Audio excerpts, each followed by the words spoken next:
আসসালামু আলাইকুম ভাই, ওই ফোনে কথা বলবো না ভাই।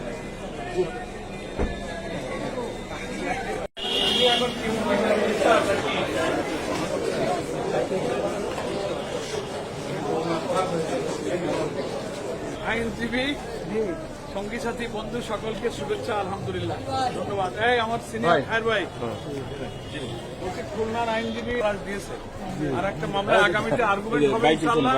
আল্লাহ চাইলে এটা আমি অব্যাহতি পাওয়ার আশা রাখি। মিথ্যা মামলা, অন্যায়ভাবে মামলায় দীর্ঘ 14 বছর, 10 সালের মামলা, আজকে 24 সাল, 14 বছর পরে সেই মামলায় আমাকে হাজিরা দিতে হলো। এটা হচ্ছে আওয়ামী ফ্যাসিবাদের দোষরদের অপকর্মের একটা ছোট্ট প্রমাণ।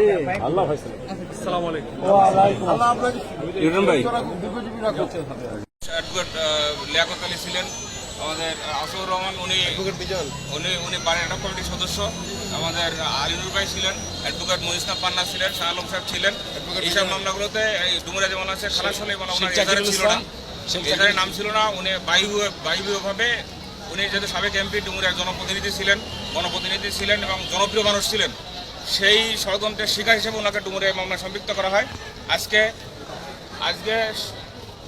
এই মামলা সাক্ষীর মাধ্যমে আজকে আর্গুমেন্টের জন্য যে দিন ছিল, সেই মামলায় আর্গুমেন্টের মাধ্যমে রাষ্ট্রপক্ষ সন্দেহভাবে প্রমাণিত করতে না পারায়,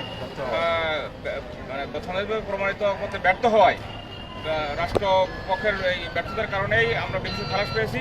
এই জন্য তিনি আগে বলেছেন যে আমরা আল্লাহ শুকরিয়া আদায় করছি।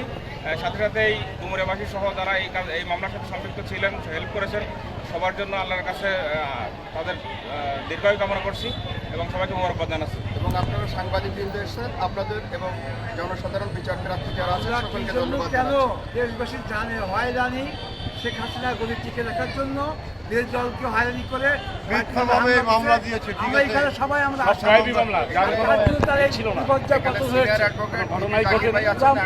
আমরা সবাই আসামি, দেশের লোক আসামি, হাজার বিগত সরকারের কিছু নাই।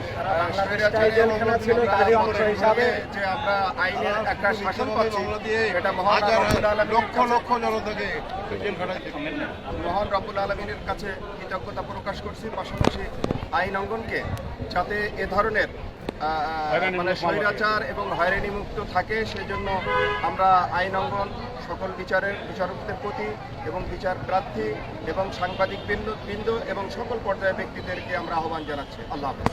ধন্যবাদ। মামলা ছিল সেটা হলো যে নাশকতার একটা মামলা, আসলে গায়েবী মামলা, 2টা মামলা ছিল আজকে।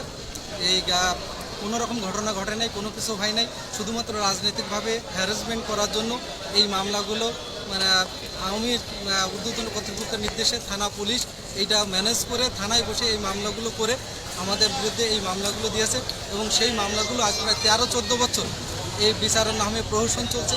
সেই মামলাগুলো আজকের আর্গুমেন্ট হয়ে রায় হয়েছে এবং সেই রায়ে আমাদের সেক্রেটারি জেনারেল খালাস পেয়েছেন, যে কারণে আমরা আল্লাহর কাছে শুকরিয়া অর্জন করি এবং আমরা ন্যায় বিচার পেয়েছি বলে মনে করি।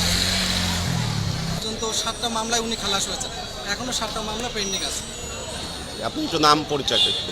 আমি অ্যাডভোকেট শফিকুল ইসলাম লিটন, খুলনা জজ।